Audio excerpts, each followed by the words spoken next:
Oh, goodness.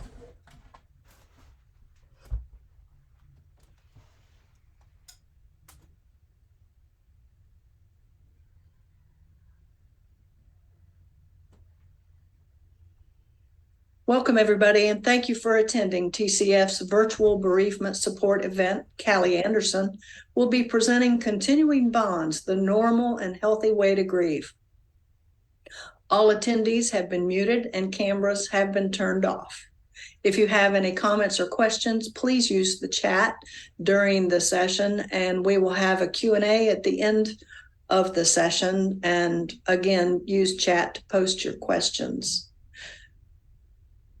And also, there is a link to complete a survey after the session is over. If you would please fill that out, and we'll get started. I'm going to turn it over to you, Callie. Thank you, Becky. Hello, everyone. My name is Callie Anderson, and I'm going to present Continuing Bonds. It's the theory of healing through connection, and it's the difference between leaving behind and moving forward. And we'll discuss some more of that as we go along. So here I am. I'm a mother, a bereaved mother. I'm an advocate for bereaved parents. I am a grandmother, now a great-grandmother, and I am a bereaved grandmother. A grief educator. I've founded 2 nonprofits, Grief Bridge and JAWS. I have a master's in counseling, a master's in divinity, and this is my last year as a doctoral student. I will graduate in 2024. These are my boys in heaven. This is Bridger and Ben. Bridger has 5 children. One is in heaven with him.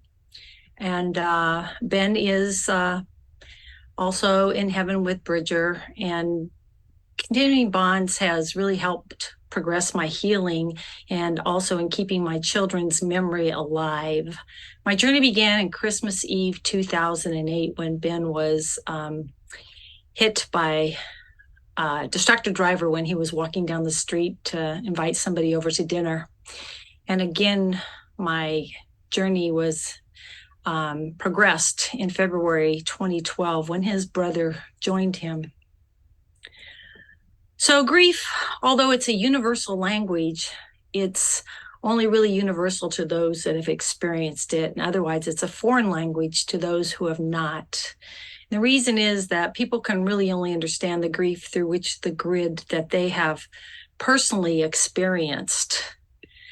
And we understand that because before we were bereaved parents, we had no idea that there was such a thing as a bereaved parent or that the pain that they had to endure. So my heart wrenches for each of you here. I want to validate that your struggle is intense and real. I know that. And I know that no words can accurately communicate your experience or help with your pain. I personally did not know a body could survive this experience with so much pain and still survive. But like you, I wanted to give up, but I didn't, because I didn't want my sons to have died in vain. So I had to find a purpose for my pain. And that purpose became a tug on my heart that was so strong that I could not deny it. And so this is part of my story. I began my quest to find a counselor who could help me, and I interviewed several counselors, and I asked each of them, who have you lost and how can you help me? And none of them had any answers because none of them had lost a child. And in fact, out of several of them, only one had lost a grandmother when she was 9, and one had lost a pet. And they could not answer any questions on how they could help me. So I went home and I fell on my face and cried out to God and said, you know, God, nobody understands the bereaved parent. And there's 14.8 million new bereaved parents every single year. Who is going to help them? And I felt the tug even stronger on my heart. And I knew I had to do something because the grief myths of this world were not my truth. and the grief's expectations of how I was supposed to grieve were not my truth. So I could not follow them or bow down to them. Instead, I followed my heart. I went against the grain. And in doing so, I began educating myself, and I went to school and I earned a master's in counseling just because I wanted to find out why those counselors couldn't help me.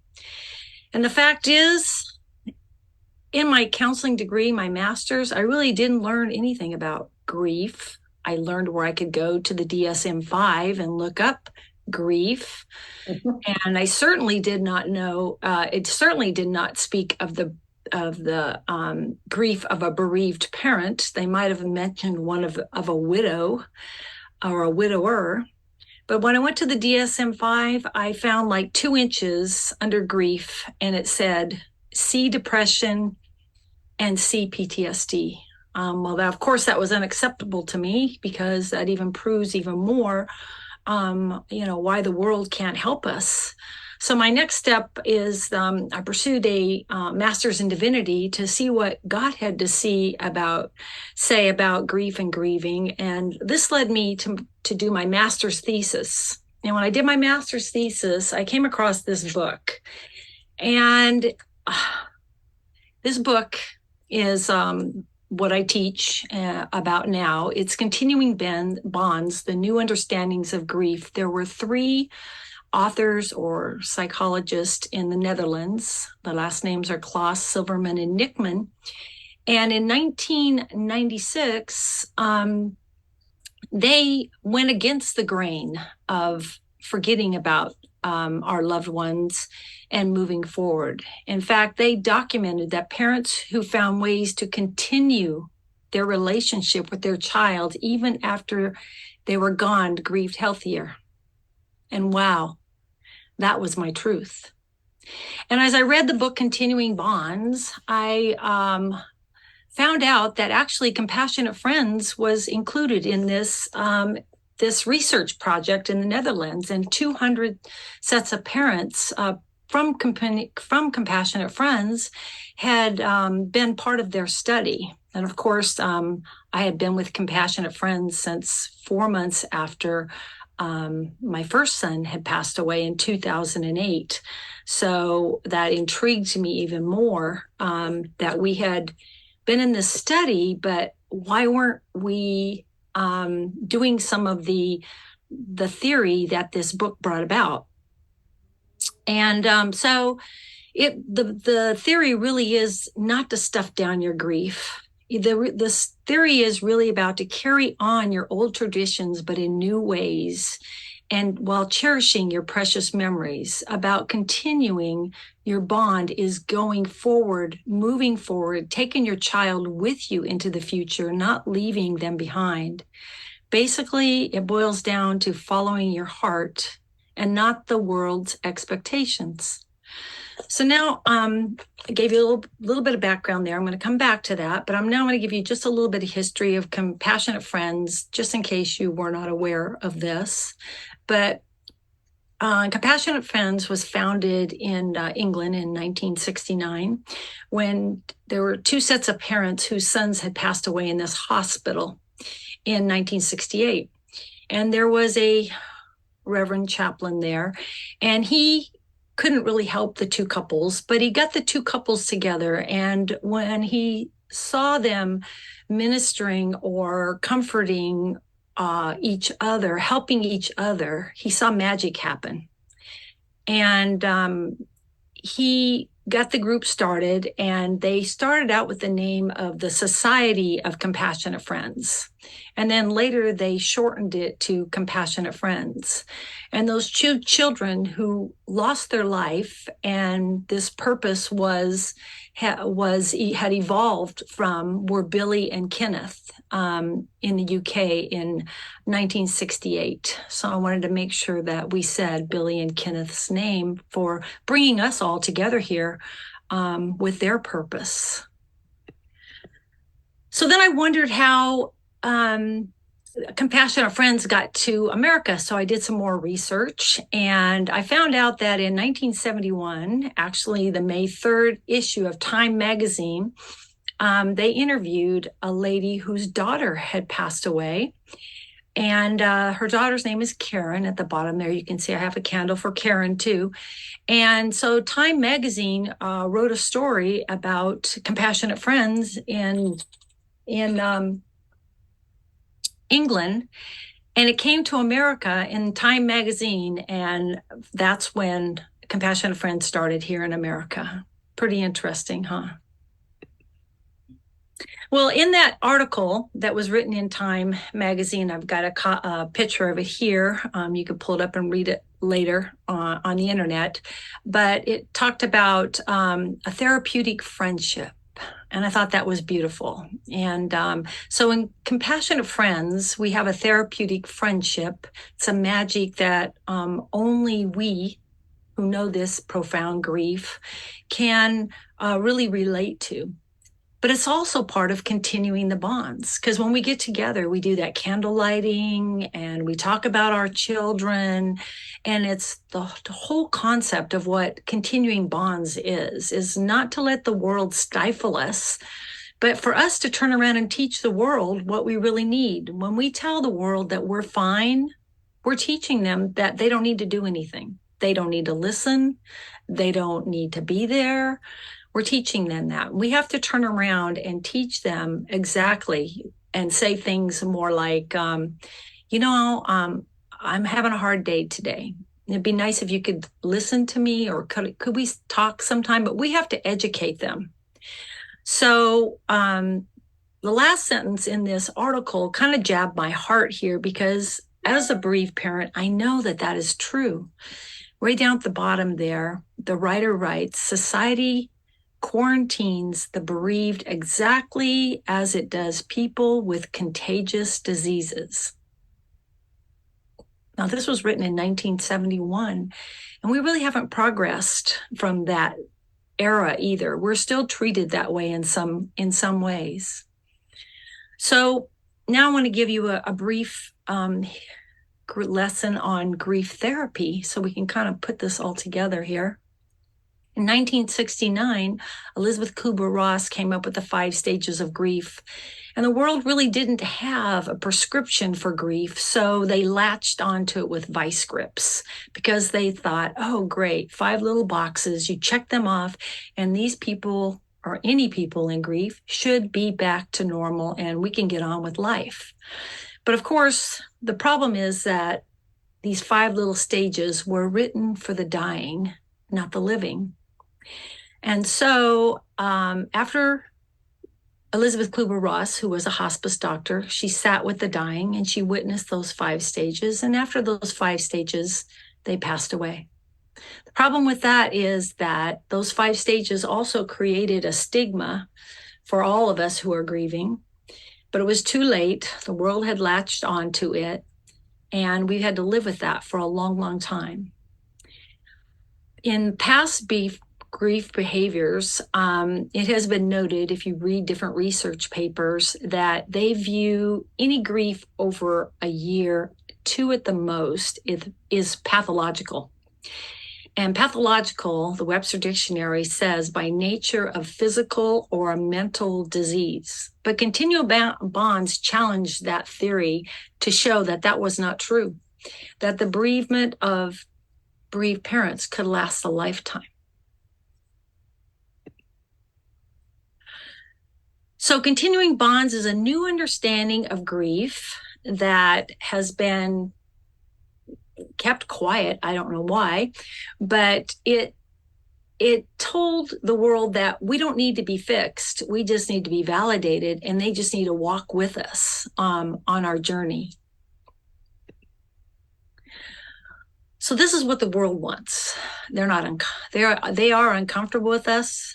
They don't know what to say to us. They don't know how to help us. So in the end, the world wants us to disconnect from our child so that they will feel comfortable thinking that we're going to become the person that we were before, which we know we will never be that same person before. They want to disconnect us.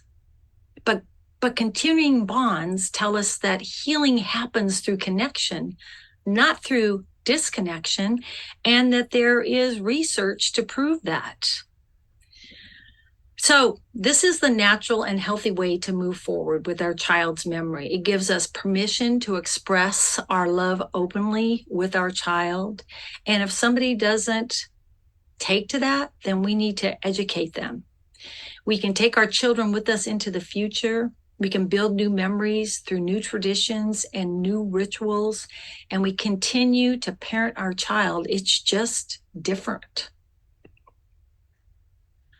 So moving on, we leave our child behind, and in moving forward, we take our child with us into the future, is the whole theory in a nutshell. So we're going to understand continuing bonds a little bit more. It's a new understanding of grief. It acknowledges that grief is a lifelong process, and it's the shift from detachment to connection. So grief is a lifelong process, and it doesn't have a fixed timeline. It's ongoing experience, but it does change over time. It gets softer, it gets lighter, but there's still triggers. There's still a shadow. There's still reminders. There's still sadness, but it's different over time. When the old theories shift from detachment to connection, the concept involves transitioning from trying to detach from the deceased to finding healthy ways to maintain a connection. And we can do that by continuing traditions and rituals that we did before when our child was here. I still make birthday cakes for my boys, for their children, for myself, and for their siblings. The practical strategies for continuing bonds, again, we just mentioned them, the new traditions, the rituals, and keeping memories alive. And we can do those by discussing these traditions with the people that are around us. We can inform people that about these rituals that we will continue to do. And we can share different techniques and ideas for keeping their memories alive. One of the things that I do is Ben was a baker.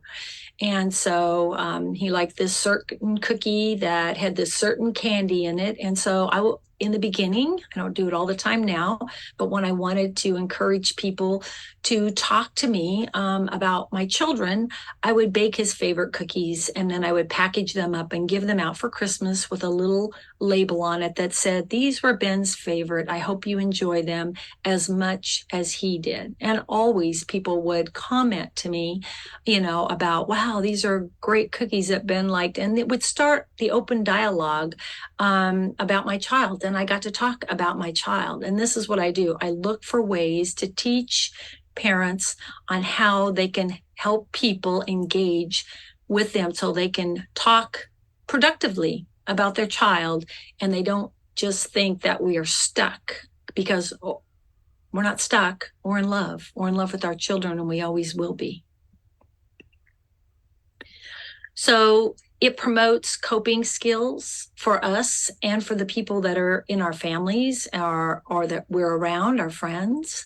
It helps us embrace and express emotions on both sides. And it promotes a more mental well-being for all of us.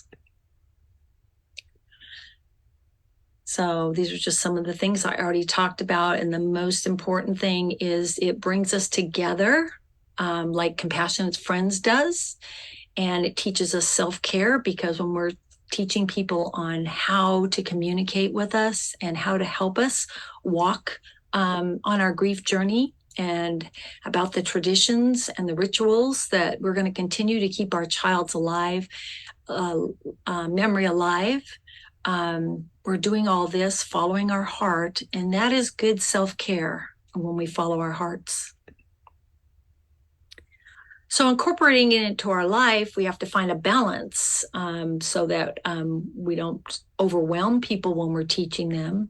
But in the meantime, as we do it, we're building supportive networks. And again, self-care and self-compassion are very, very important on this journey.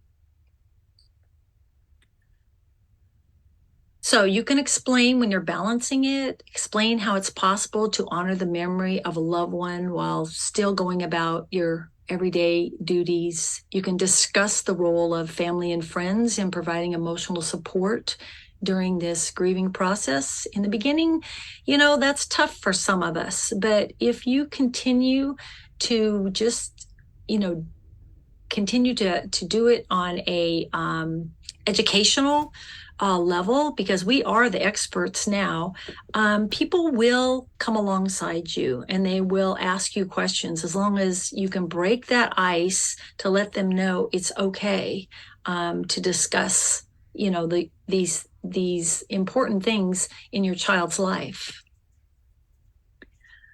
So in the book, it talks about making continuing bonds your therapy. And I thought that was really great because you can take your personal experiences and healing. And this is a scientific study. So you can even seek out professional guidance in this study and have people help you walk through these continuing bond principles, make up your own. And that's what I do. I help people walk through some of these continuing bond principles that they can adapt into their own life.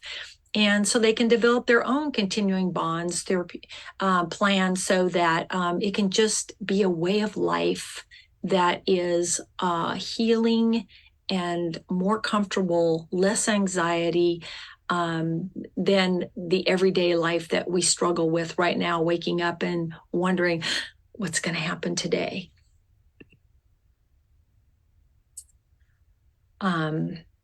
This again is just what I kind of talked about, except for that last one right there. I said what I do is, I went too fast. I'm sorry.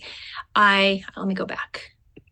So, developing a plan, you can explain the process of creating a personal plan and incorporating into your life. And this is how I've done it. I have created a calendar of events because I want to plan my grief. I don't want my grief to plan me. And I've learned that early on, that if I didn't plan, it kind of took me by surprise. And I was flat on my back for days afterwards, especially, special holidays and birthdays or heaven days. So this is a Grief Bridge calendar. Grief Bridge is my ministry. So we meet every month that has a fifth Saturday.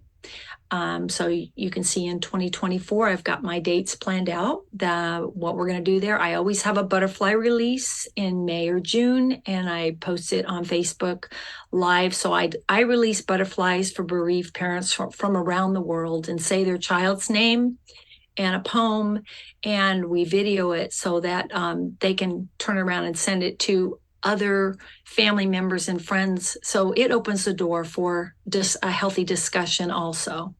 I have a day of remembrance in October, and that day of remembrance is focused around positive things. And we always either we make a candle with the child's picture on it, we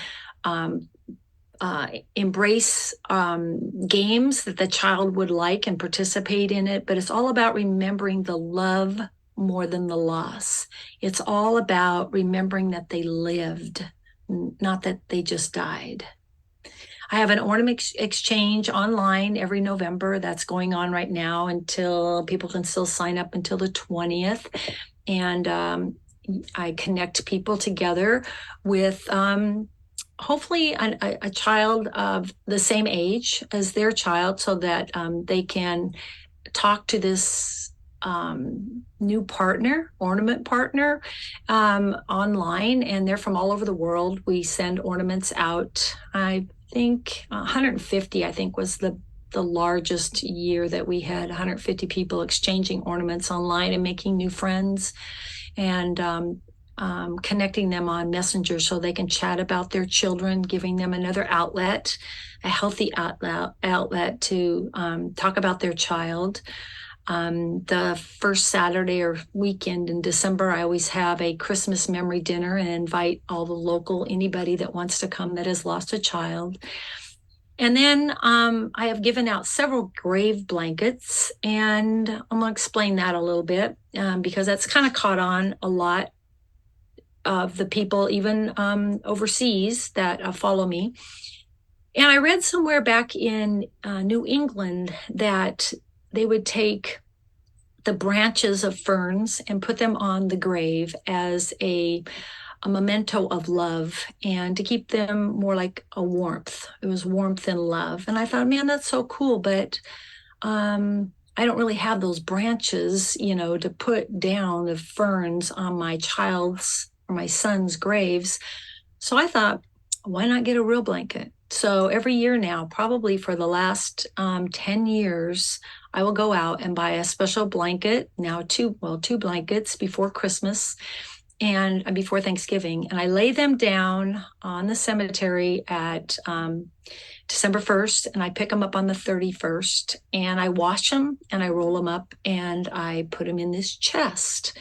Well, by accident, it became a wonderful family tradition. Besides that, I mean, that was heartwarming for me and everything.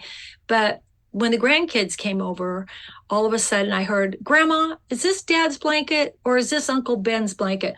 Grandma, Isaac won't let me have my dad's blanket. Grandma, look, Daddy's giving me a hug. It just become a wonderful opening just for his kids and for the family members to discuss, talking about the blankets now. And I probably have 20 plus blankets, I'm sure, in there because every year I buy new blankets. I'm going to start putting the years on the blankets and names on them. I think I will do that. That would be fun. So anyway, a lot of people will write me and say, well, that's fine for you, but my cemetery won't let me leave the blanket down there, or we're not allowed to do that. It would get stolen. Well, in the 10 years that I've been doing it, not once has a blanket been stolen. That's my area, of course.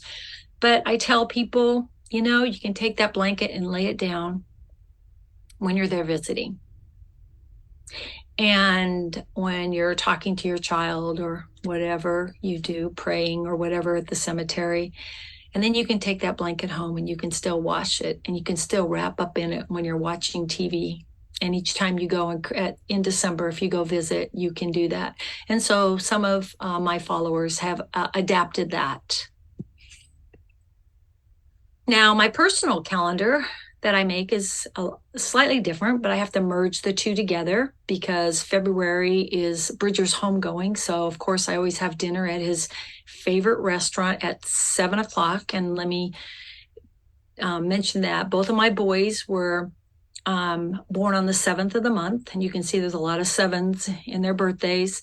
So we go to dinner whenever we celebrate something for them. We go to dinner at 7:00. My other son, when he played baseball, he was number seven through all his years of high school playing baseball. If there's a number to be picked, the number is 7 to continue the bonds with my sons. So we go to dinner early in the morning. I always set up a memory table, especially for the grandkids, so they can come and see all their dad's medals and pictures and, everything that their dad did throughout their life. And of course, we burn a candle all day long and we visit and clean the resting, spot. In April, it's Ben's birthday, April 7th. So of course, we bake a birthday cake and Ben was my musician. So we try to find a concert or something musical to go to remember Ben. And of course, he gets his memory table and we burn candles all day long when we're at home. We don't leave them burning when we're gone. In June, it's my birthday, so I plan something special, some TLC, something that my boys would probably have done with me or for me. And if I can't think of anything, I know they always bought me massages or pedicures or something. So I go do that for myself, knowing that that's something that if my boys were here, they would do for me. In July is Bridger's birthday, so we start all over again. Same ritual, except for he was a big sports fanatic, so we go to a Rangers game in July for his birthday. And then in December was Ben's homegoing, so again we do everything that we did before, and we lay down that grave blanket in December. And of course, these there's things that come up throughout the year that don't fit into here, triggers or just other situations. But I have a plan. That's the thing. I have a plan. Grief's not going to plan me on these special days. I've already got it planned out. And now the family already knows. I mean, they just know, and they show up at the restaurant at 7 o'clock every year. It's become a ritual or a tradition.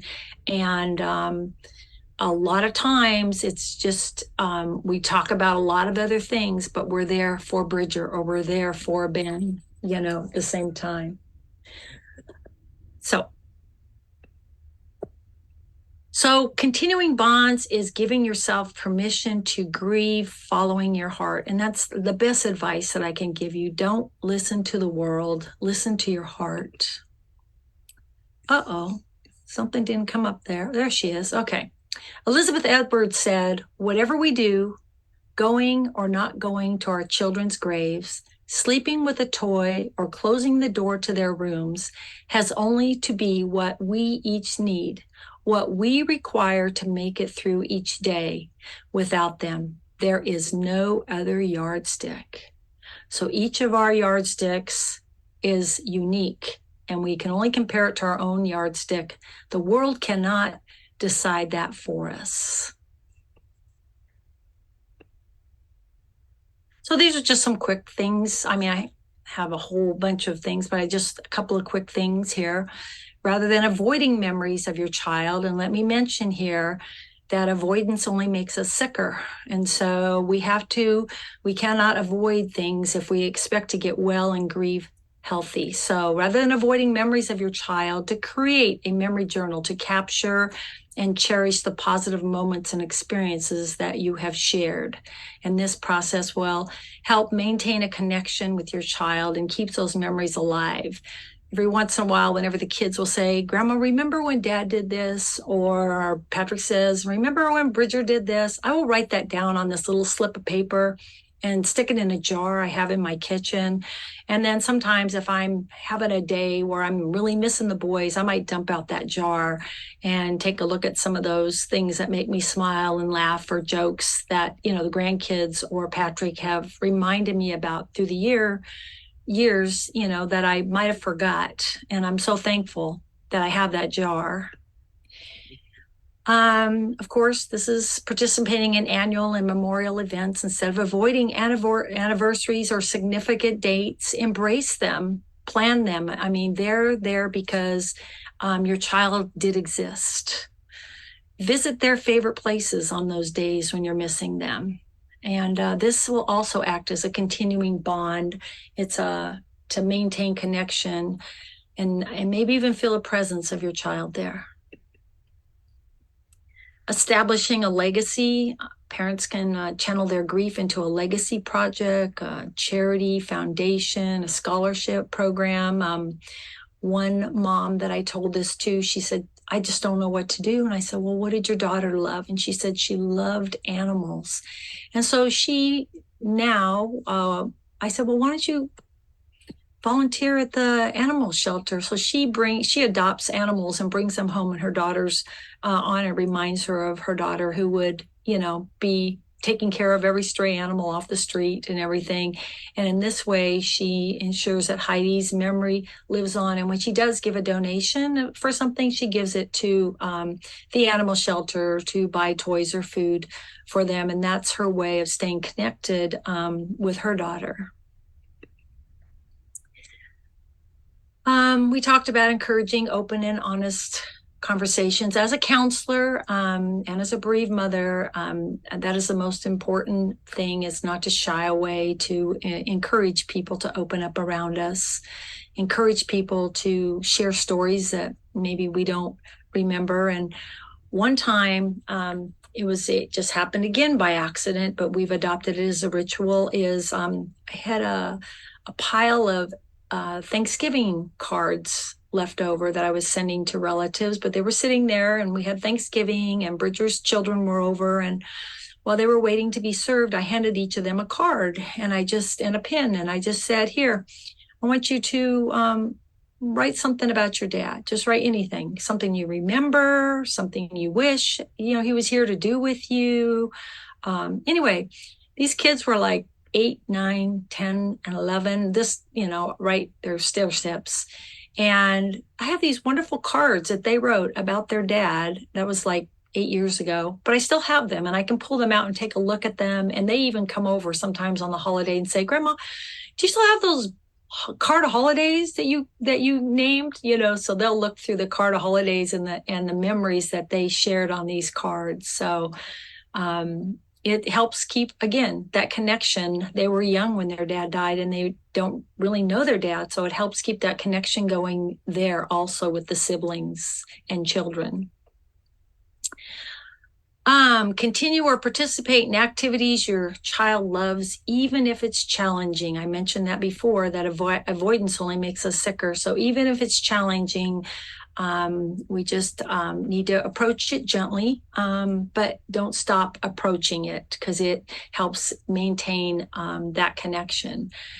At the time of Ben's passing, Ben and I had just we had just finished our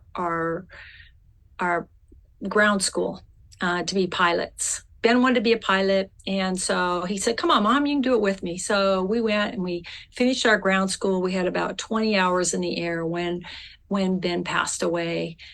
Well, that's something that I probably won't ever finish, but I think about that all the time, that, that's a cherished thing that we did together. And I'm so glad I didn't say, no, that's not something I don't want to do, but I have that connection with Ben, that we spent time together learning how to fly an airplane, and been to Oshkosh half a dozen times in Ben's honor since then. So that's how I keep that connection open, because I went to Oshkosh with Ben twice, but I still continued to go because Ben would be there and he would love it, and that would keep that connection there.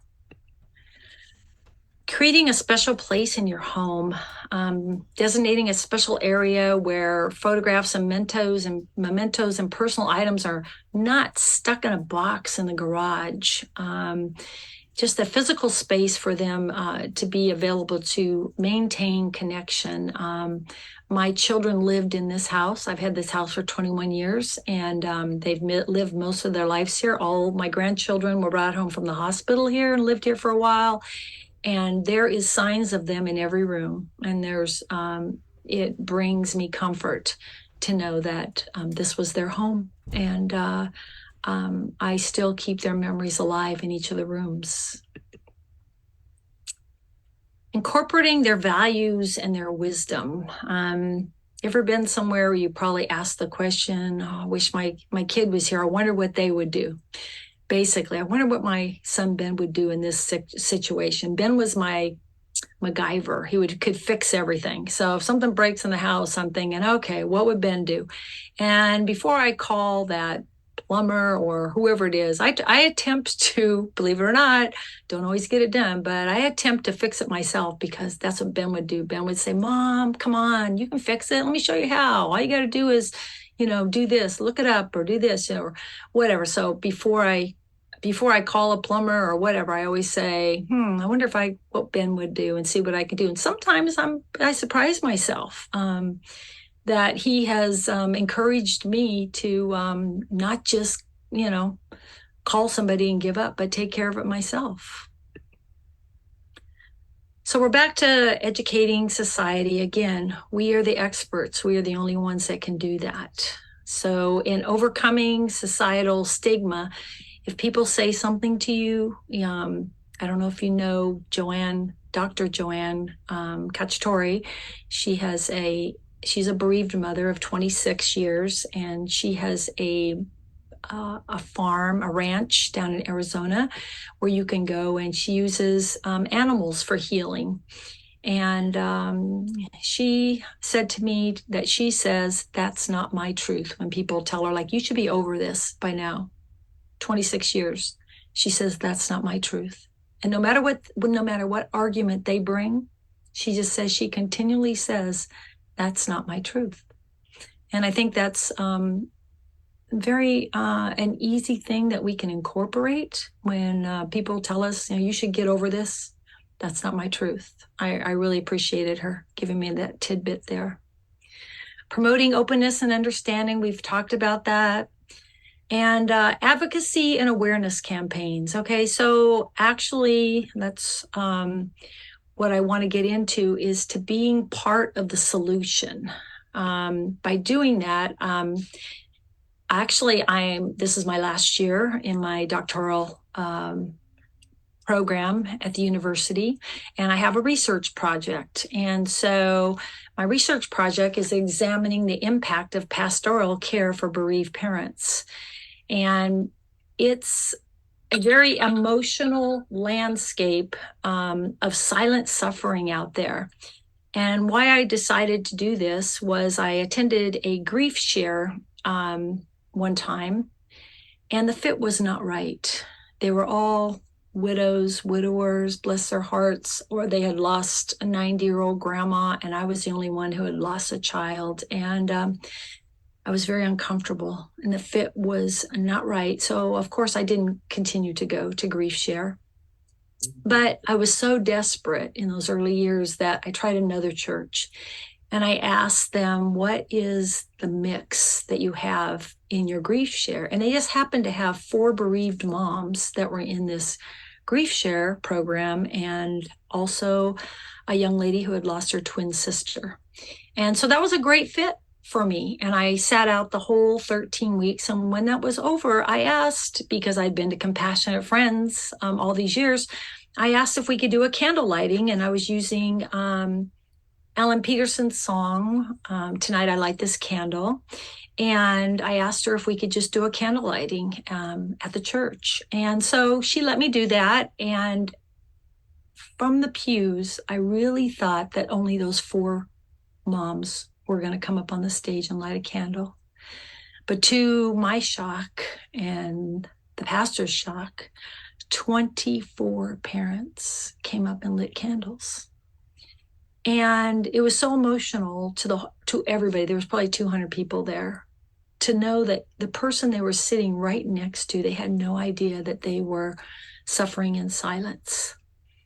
And so basically, that's, whether you believe or don't believe doesn't matter. It's there's 384,000 churches, and I'm just trying to think that they need to be available to the people if they want them to be. So this is my doctoral research program, and I've gotten I've got an invite to you on here to participate in my survey, which isn't going to happen until December. But in 1990s, 200 Compassionate Friends participated in that study in the continuing bonds in the Netherlands.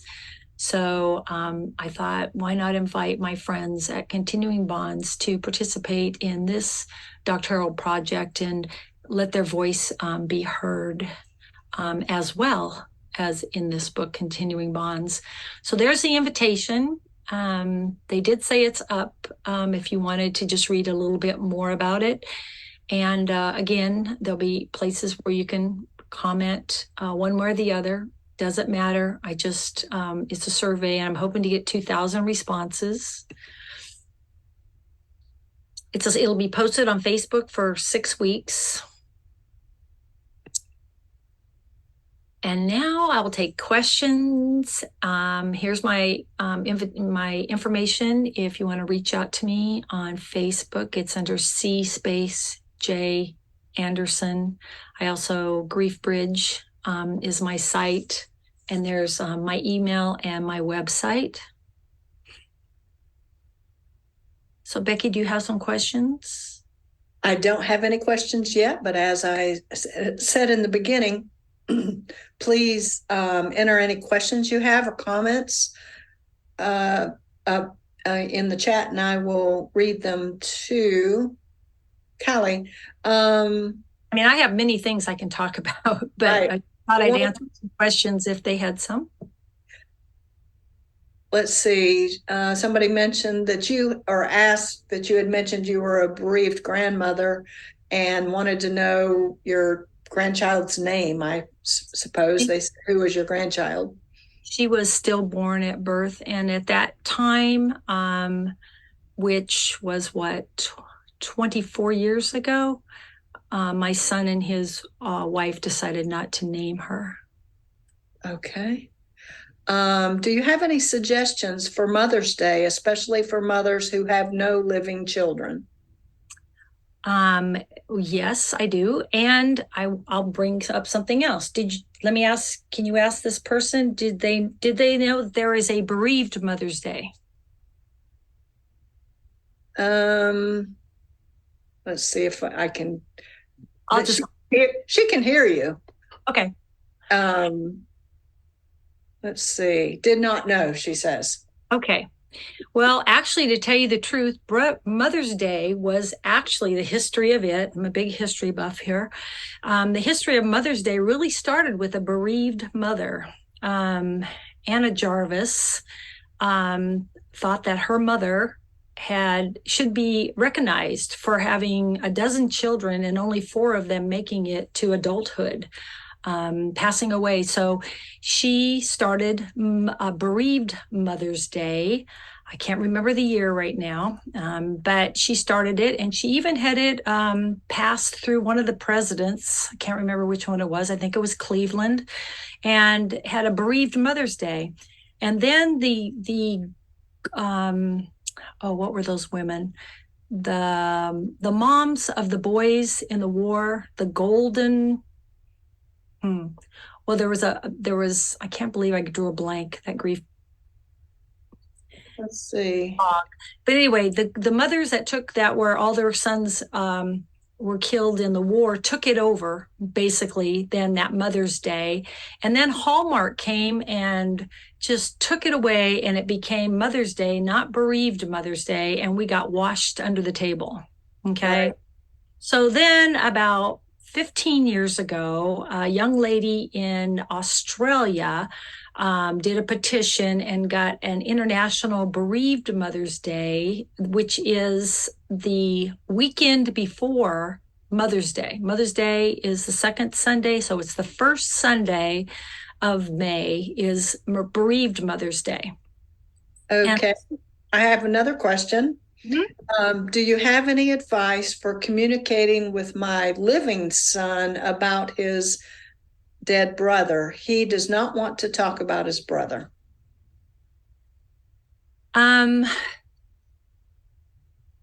That's a tough one because I have one of those too. I have one of those that doesn't want to talk about either of her. She's in the middle between her 2 brothers, and she doesn't want to talk about it. So that's a real tough one. I could talk to you privately. I don't want to tell you what I did with my daughter with anybody. But I'd be glad to talk to you privately if you wanted to message me on Facebook. But I can tell you, you are not the only one. I get that question a lot out there. That's a whole different conference, a whole different workshop. It's not unusual. Let's just say that. Not unusual. It's a whole nother. Yeah. How can you make the day your child passed each year not so hard? How can you make it easier? Okay, well, first of all, it becomes easier the more we embrace stuff. Again, if we avoid it, it makes it harder. So each time you embrace it, it's going to make it a little bit easier. So when you plan, like I told you, if you just try it, if you start planning ahead of time, you also know that, like, leading up to that day, it's very intense. It's very anxiety filled.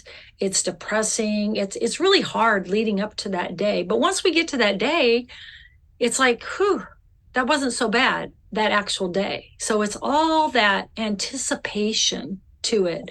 So I believe if you try to plan it, if you tried it to do a calendar, because most of my clients or my group that work under me, they have come a long way by planning instead of avoiding.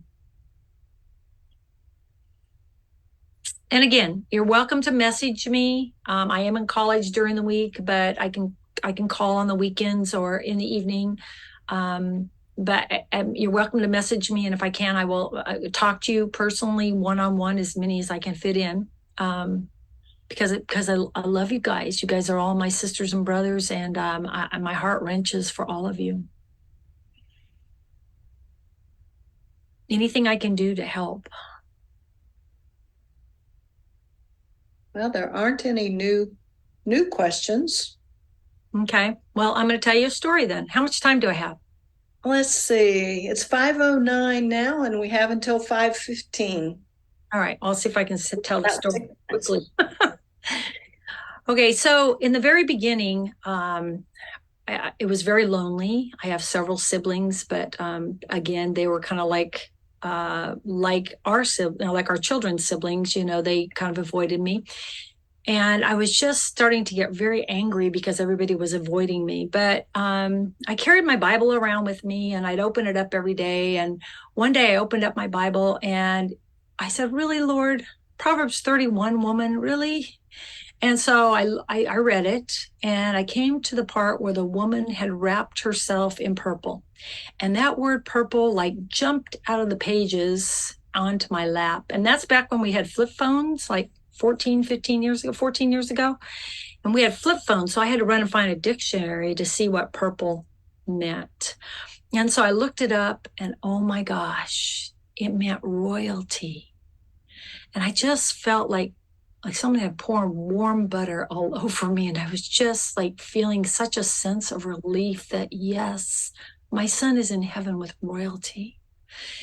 And I skimmed a little bit more, and it said compassion. I'm like, yes, this world is compassionless. So anyway, I just felt like I had to express myself. And I jumped in the car and I ran down to the local salon and I said, dye my hair purple.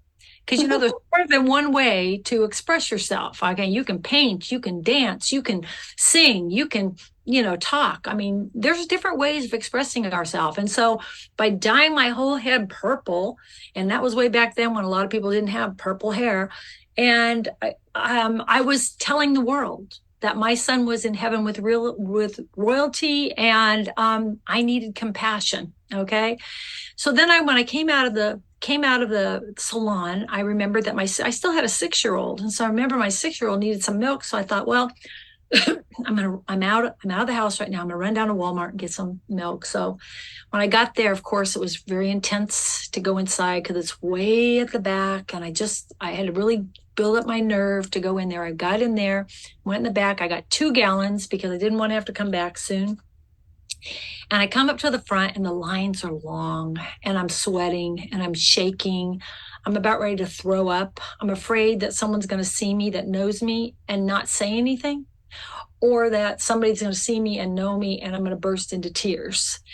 And so I'm standing there. I'm just about ready to set that milk down and run out of there. And this wonderful lady walks up to me and says, "I just love your purple hair."